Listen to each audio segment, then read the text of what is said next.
A solo 13 días de las elecciones presidenciales de 1946, Spryl Braden, embajador de los Estados Unidos en Argentina, da a conocer a la prensa un informe de 131 páginas, conocido como el Libro Azul, destinado a desprestigiar públicamente al coronel Juan Domingo Perón y al gobierno militar. El Libro Azul acusa a camaradas cercanos a Perón de realizar tareas de espionaje para el Tercer Reich y también indica al mismo coronel Perón como representante del partido nazi en Argentina. Al día siguiente, en un acto multitudinario en la Plaza de la República, se lanza la fórmula presidencial Juan Domingo Perón, Hortensio Quijano. En su discurso, Perón responde a las acusaciones de Braden. A partir de ese día, las calles de todo el país comienzan a llenarse de carteles e inscripciones con el mismo texto. Sin querer, Spryl Braden le termina regalando a Perón su mejor eslogan de campaña: Braden o Perón.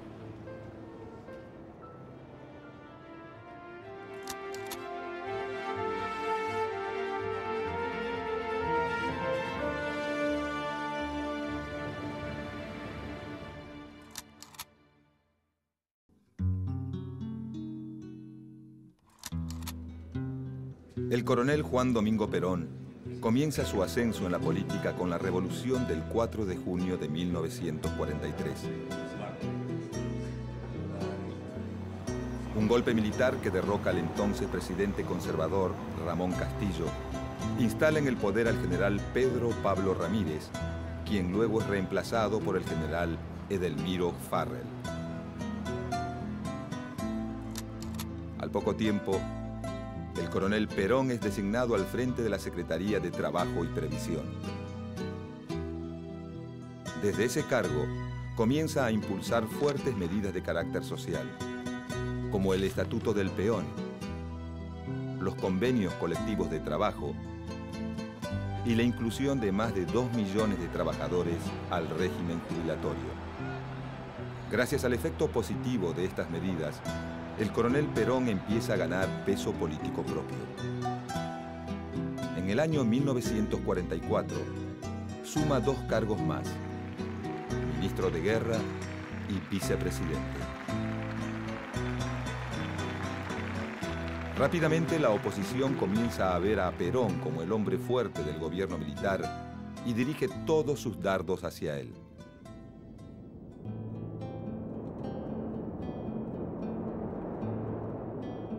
La derrota del nazismo en Europa y el apoyo del gobierno norteamericano a la oposición llevan al gobierno de Edelmiro Farrell a una aguda crisis política. Con ánimo de ceder a presiones internas y externas, Farrell le pide a Perón la renuncia a todos sus cargos, confinándolo pocos días después en la isla Martín García, lo que genera un gran descontento popular. La noche del 17 de octubre de 1945, Juan Domingo Perón es aclamado por casi medio millón de trabajadores que se concentran frente a la Casa Rosada para pedir por su libertad.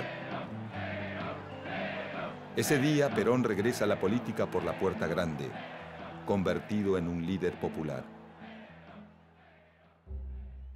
A la mañana siguiente, el gobierno militar de Edelmiro Farrell designa un nuevo gabinete de ministros y confirma el llamado a elecciones presidenciales. A esa altura, la candidatura de Juan Domingo Perón es algo obvio para todos. Para fines de octubre de 1945, Perón sabe que cuenta con el apoyo incondicional de gran parte de los trabajadores, pero no tiene armado un partido político que le permita presentarse a elecciones. Inmediatamente comienza a buscar adhesiones en otros sectores que simpatizan con su política social, como el radicalismo disidente, pequeños grupos nacionalistas y la dirigencia sindical laborista. Pocos días después del 17 de octubre, en el City Hotel de Buenos Aires, un grupo de dirigentes radicales, al mando de Hortensio Quijano, forma la UCR Junta Renovadora, brindando pleno apoyo a la candidatura de Juan Domingo Perón. El mismo Quijano, antes del 17 de octubre, había intentado convencer a las autoridades de la UCR de apoyar a Perón. Al no lograrlo, abandona el partido. La UCR Junta Renovadora celebra las reivindicaciones sociales alcanzadas por el joven coronel y en sus actos de campaña muestra la imagen de Perón al lado de las de Hipólito Yrigoyen y el general San Martín.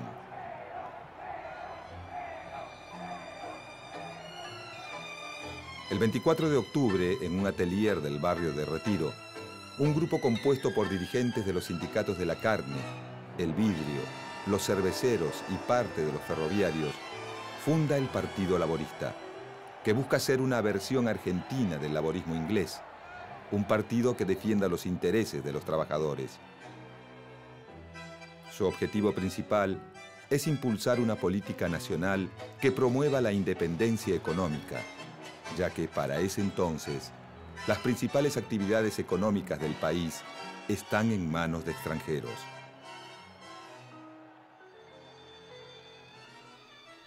Extranjeros eran los teléfonos, extranjeros eran los ferrocarriles, extranjeros eran los barcos, extranjeros eran los elevadores de granos. Todos se lanzaban vorazmente sobre el trabajador, quien se debatía en desigual lucha contra tantos enemigos. Con la UCR Junta Renovadora y el Partido Laborista, Perón comienza a construir su frente electoral. El partido de Quijano le garantiza varios años de experiencia institucional y una red de comités extendidas por todo el país, mientras que el laborismo le permite acompañar políticamente al creciente movimiento obrero cada vez más fuerte en Buenos Aires y en las provincias del litoral. Inmediatamente al proyecto político de Perón se suman otras pequeñas fuerzas. Por un lado, los centros cívicos Coronel Perón, integrados por pequeños comerciantes de barrio de Buenos Aires y militares que formaron parte de la Revolución de 1943.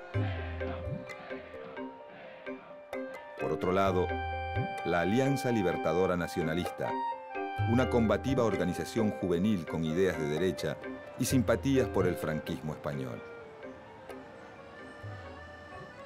Además de estos grupos, también se suman viejos nacionalistas de la época de la dictadura de José Félix Uriburu y varios miembros de la agrupación Forja, Fuerza de Orientación Radical para la Joven Argentina. La Forja está integrada por un grupo de intelectuales nacionalistas de origen radical, entre los que se encuentra Arturo Jaureche, quien con el pasar de los años se convertirá en una de las figuras intelectuales más importantes del peronismo. En apenas un mes, Perón logra aunar las voluntades necesarias para armar su frente electoral. Pero rápidamente comienzan a sentirse los roces entre las distintas fuerzas que lo componen. Las viejas prácticas de comité de los ex-radicales provocan recelos y desconfianzas entre la enérgica conducción sindical inexperta en la lucha partidaria. Y mientras el Frente Peronista se gesta en medio de contradicciones y discrepancias, los partidos de la oposición comienzan a agruparse bajo un mismo paraguas.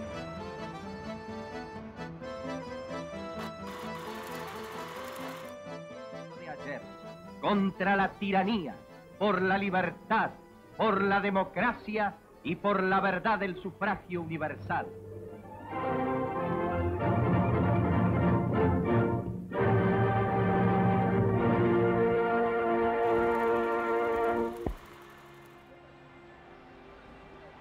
El 8 de diciembre de 1945, en la Plaza de los Dos Congresos, la UCR tradicional, los partidos socialista, comunista y demócrata progresista realizan el acto inaugural de la Unión Democrática, el frente electoral con el que planean enfrentar la candidatura de Juan Domingo Perón.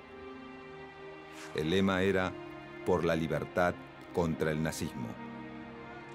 Un gran retrato del presidente conservador Roque Sáenz Peña, mentor de la reforma electoral de 1912, presidía el acto en el que hablaron representantes de todos los partidos. José Tamborini fue el orador encargado de cerrar la jornada. Debemos salir por el esfuerzo solidario de todos. Las instituciones armadas han comprometido su honor en lograr la restauración institucional. Si el ejército advirtiera con cuánta ansiedad el pueblo argentino espera que la tarea sea cumplida para tributarle su aplauso, comprendería que el destino le ha deparado la más alta misión que pudiera realizar en tiempos de paz con la grandeza moral de la República. Al finalizar el acto se produjeron enfrentamientos entre los asistentes y algunos seguidores de Perón. La balacera dejó como saldo 4 muertos y decenas de heridos. Con esta manifestación, el Frente Antiperonista había afianzado su fuerza.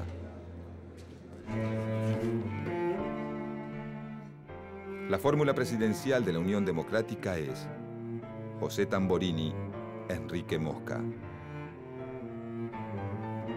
Inmediatamente esta nueva alianza recibe el ferviente apoyo de una figura de peso, el ex embajador y ahora secretario de Estado norteamericano, Spryl Braden. Al gran calor del verano del 46, se suma el calor de la contienda política que, a pura violencia, gana las calles. Enfrentamientos a los puños y a los tiros muestran una sociedad dividida en 2 grupos muy claros. Por un lado, los que, amparados bajo el rótulo de democráticos, buscan imponer una democracia liberal y acabar de una vez con un régimen al que acusan de nazi-fascista. Por otro lado, las multitudes que, siguiendo la influencia del coronel Perón, demandan una salida nacional y soberana que las tenga como protagonistas. Mientras tanto, en los medios de comunicación, la campaña se sigue calentando. El 17 de enero, la embajada norteamericana da a conocer una serie de telegramas que tratan de involucrar a Perón con una red de financiamiento a periódicos favorables al régimen nazi. Perón, argumentando que todo es un operativo de prensa de la embajada norteamericana, minimiza las acusaciones de Braden. En ese momento, tiene otras cosas por las que preocuparse. Las disputas internas entre laboristas y radicales Junta Renovadora, que amenazan con debilitar la ya frágil estructura de su propio frente electoral. Y el hecho de que la mayoría de las radios y diarios de la época, que están claramente a favor de la Unión Democrática, dan muy poca publicidad a sus actos y declaraciones de campaña.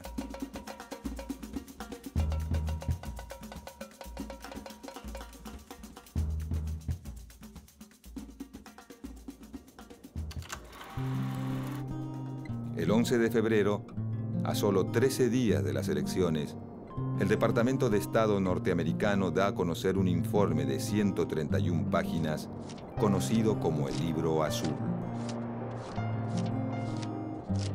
Este informe acusa a camaradas cercanos a Perón de realizar tareas de espionaje para el Tercer Reich, además de permitir el desembarco de nazis en el país. Entre otras cosas, el Libro Azul indica a Perón como representante del partido nazi en Argentina. Cuando este escrito es publicado por la prensa argentina, se convierte en una bomba política.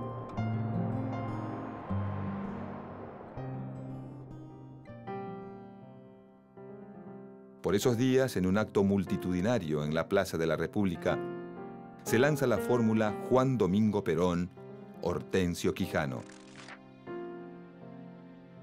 Acto seguido, en el acto de presentación de su fórmula presidencial, Perón acusa a sus opositores de creer en una democracia ficcional y denuncia a Braden como instigador y verdadero jefe de la Unión Democrática. Lanza después un eslogan de campaña que divide políticamente al país en dos: Braden o Perón. Para Perón, la división es muy clara. Votar por él es votar por la dignidad de los trabajadores, el progreso y la soberanía nacional. Votar por los socios de Braden es dar un paso atrás, volver al país manejado por la oligarquía y los monopolios extranjeros.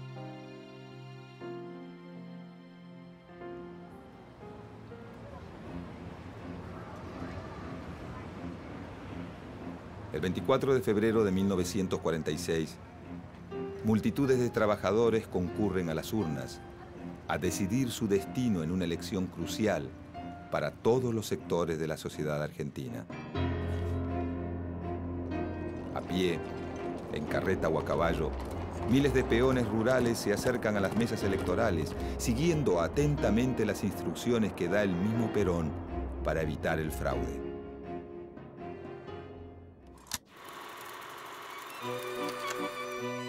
Luego de un mes y medio de escrutinio, el 8 de abril de 1946, se anuncia el triunfo de la fórmula Perón-Quijano, con un 55% de los votos contra un 45% de la Unión Democrática. El 4 de junio de 1946, Perón jura como presidente. Aunque muchos en ese momento se nieguen a aceptarlo, se inicia así una nueva etapa en la historia argentina. Cuando Perón llega al gobierno, Europa recién está saliendo de la Segunda Guerra Mundial.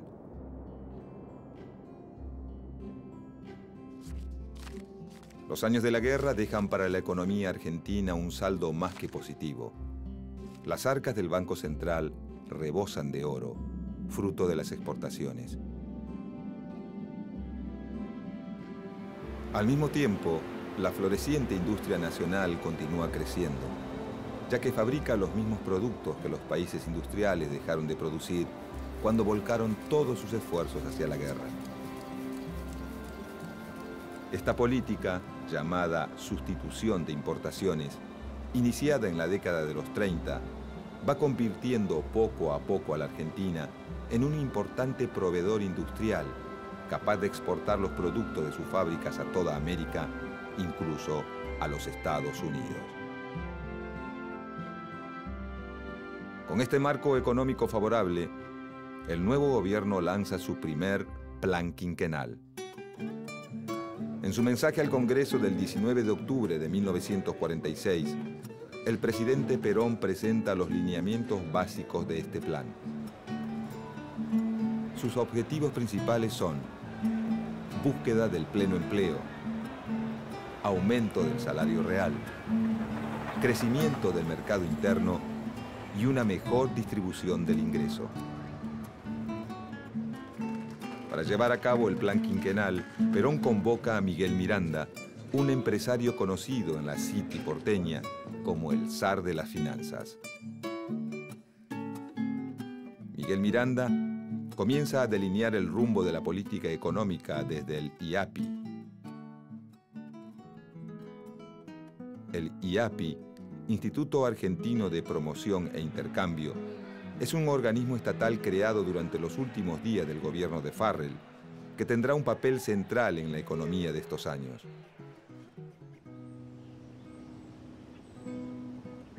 La principal función del IAPI es centralizar el comercio exterior, pero además financia exportaciones a los países europeos recién salidos de la guerra, importa insumos industriales para luego venderlos a precio subsidiado, subsidia los precios de productos de consumo masivo y participa de la adquisición de los ferrocarriles extranjeros. Durante el primer quinquenio peronista, el IAPI sirve a los fines de transferir parte de las enormes ganancias del campo al desarrollo de la industria, actividad en la que se desempeña gran parte del electorado peronista. Si bien Miguel Miranda es el artífice económico del primer plan quinquenal, este no estaría completo sin la presencia de su mejor comunicadora, María Eva Duarte de Perón. Ex actriz de cine y radionovelas, la esposa del presidente es la portavoz elegida para difundir la política social del gobierno. Su juventud, su belleza y su talento dramático para dirigirse a las masas la convierten de inmediato en el mejor agente de propaganda del gobierno. En tan solo 6 años de compromiso como primera dama, su rostro irrumpe en la vida del país en forma de afiches murales, programas de radio, giras, revistas y textos escolares, y queda como un emblema de la reivindicación social destinado a perdurar por mucho tiempo.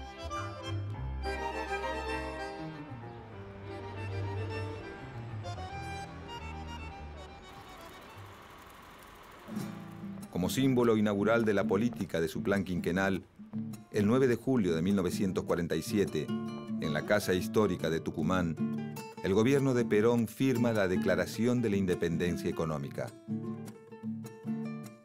En ese acta, el gobierno enarbola una serie de postulados que son dados a conocer como las 3 banderas del peronismo: soberanía política, independencia económica y justicia social. Con estos postulados, el gobierno de Perón se lanza a una actividad transformadora incesante. Y en menos de 4 años, la realidad comienza a ser otra. Han transcurrido desde entonces 4 años de patrióticas empresas. Intensa ha sido la obra. Se asegura y cimenta el poderío económico de la nación, centralizando el régimen bancario. Se nacionalizan los servicios ferroviarios. Las empresas de capital foráneo pasan a ser bien patrimonial del Estado, evitándose la evasión de beneficios. Se extienden las rutas del aire, ayudando al progreso con el tiempo y la abreviación de distancias. Se vincula más a los argentinos con los argentinos y al país con todos los otros del mundo.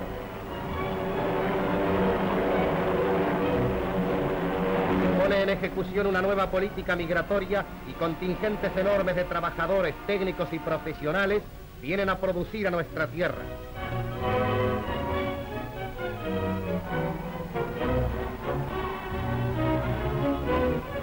Se estimulan las inclinaciones vocacionales de la juventud, facilitándoles los medios de constituirse en hombres útiles a la sociedad en los oficios o manualidades de sus preferencias.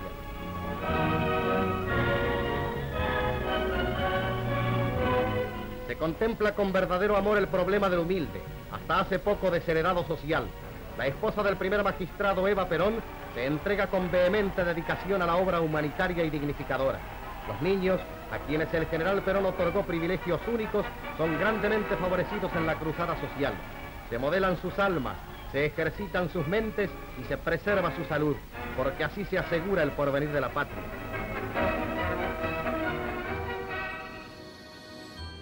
A pesar de la excesiva propaganda oficial, los logros económicos del primer plan quinquenal son bien concretos. De 1947 a 1951, se construyen en el país 217.000 viviendas destinadas a familias obreras. Se inauguran 8.000 escuelas. Y con el auspicio de la Fundación Eva Perón, se levantan 4.300 centros de salud.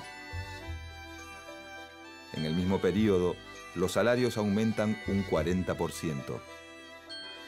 El Producto Bruto Interno crece un 8% anual y el consumo un 14%.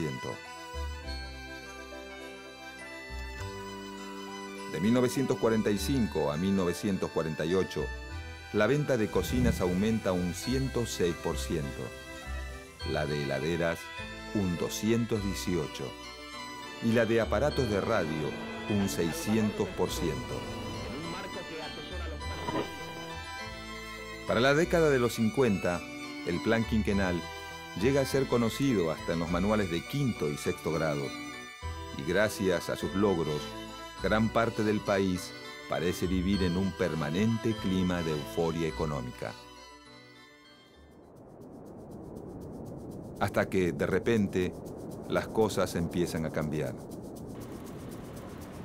En el año 1949, la economía peronista entra en una fase de estancamiento y el aparentemente exitoso plan quinquenal comienza a mostrar su costado más débil. En poco tiempo, la inflación aumenta y los ingresos de divisas disminuyen. Esta crisis es en parte provocada por un plan impulsado por los Estados Unidos, el Plan Marshall. El Plan Marshall es un plan concebido por el gobierno norteamericano, cuyo propósito inicial es reconstruir Europa y evitar que se agrave la situación económica de los países aliados, aunque su verdadera intención es frenar el avance de su nuevo enemigo, el comunismo, que ha sido adoptado en toda Europa del Este y también triunfa en China. En Occidente se teme que el comunismo se expanda por todo el viejo continente empobrecido por la guerra. Por medio del Plan Marshall, el gobierno norteamericano compra alimentos a sus productores agropecuarios locales para luego donarlos a sus aliados europeos, lo que inmediatamente provoca el derrumbe de los precios internacionales. A esta actitud, el gobierno de Estados Unidos le suma un deliberado boicot a los productos argentinos. Mientras tanto, en Argentina, 2 años de terribles sequías arruinan cultivos y matan ganado. Pronto nuestro país atraviesa una grave crisis agroexportadora que repercute gravemente en el mercado interno. Ese año, el pan blanco desaparece de las panaderías y la carne vacuna sube a precios exorbitantes. De un día para otro, en el país del trigo y las vacas gordas, se come pan de mijo y en el puchero se reemplaza la carne por la papa.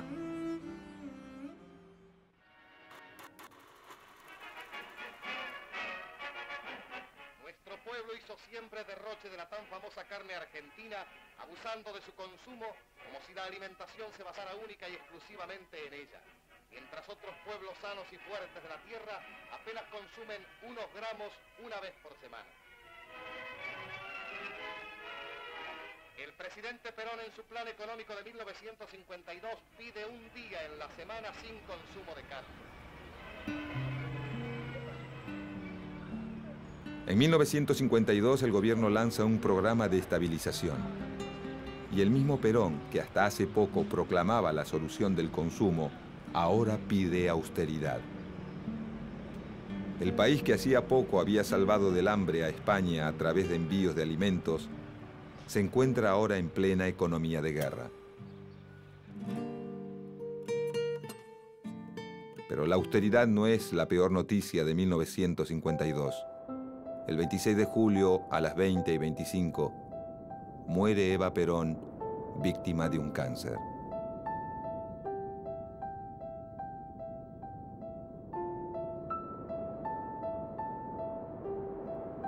La mística peronista se queda sin su líder espiritual. Muerta Eva, Perón parece quedar en soledad. La tristeza y la preocupación se palpa en las calles y a la crisis se suma el luto nacional.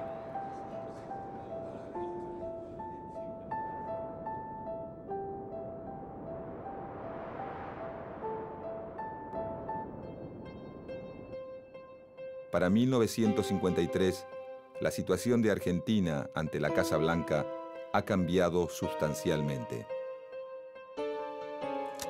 La decisión del gobierno peronista de apoyar a los Estados Unidos en la guerra de Corea mejora sensiblemente la imagen de Perón ante Washington. En este contexto, el gobierno decide lanzar su segundo plan quinquenal.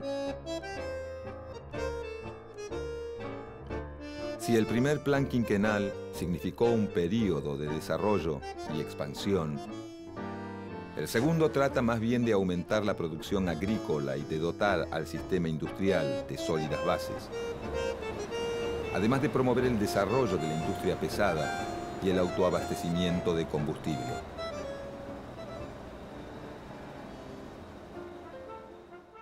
El 17 de julio de 1953 llega al país acompañado por un grupo de funcionarios del Departamento de Estado, Milton Eisenhower, hermano del presidente de los Estados Unidos.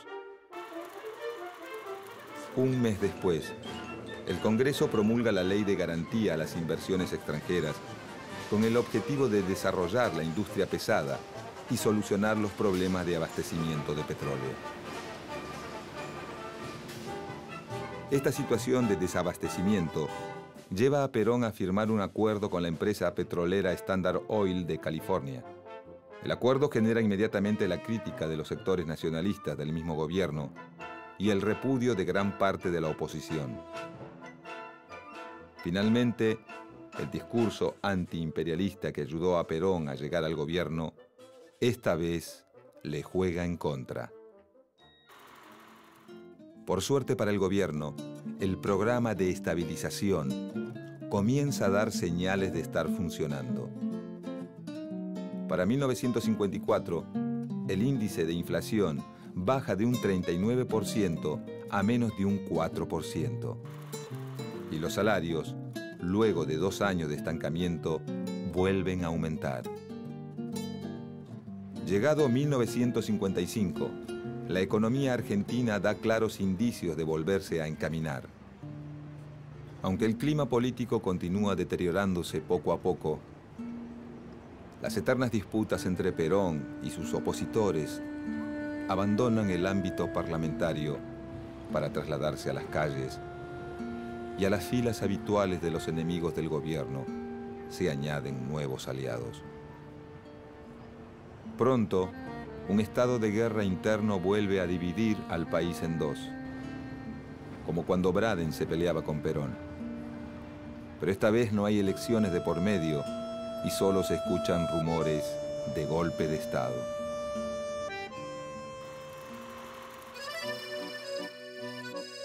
Los casi 10 años de gobierno peronista marcan una serie de cambios que transforman para siempre la fisonomía del país. Poco a poco, la vieja postal de la Argentina, de las vacas gordas y de las llanuras interminables da paso a las chimeneas de las fábricas y a las distintas ceremonias de trabajo. Pero si hay algo que dejan los primeros años de gobierno peronista, es la idea de que el Estado puede ser una potente herramienta de transformación social, que logra mejorar notoriamente la calidad de vida de sus ciudadanos, garantizando su derecho a una vida digna.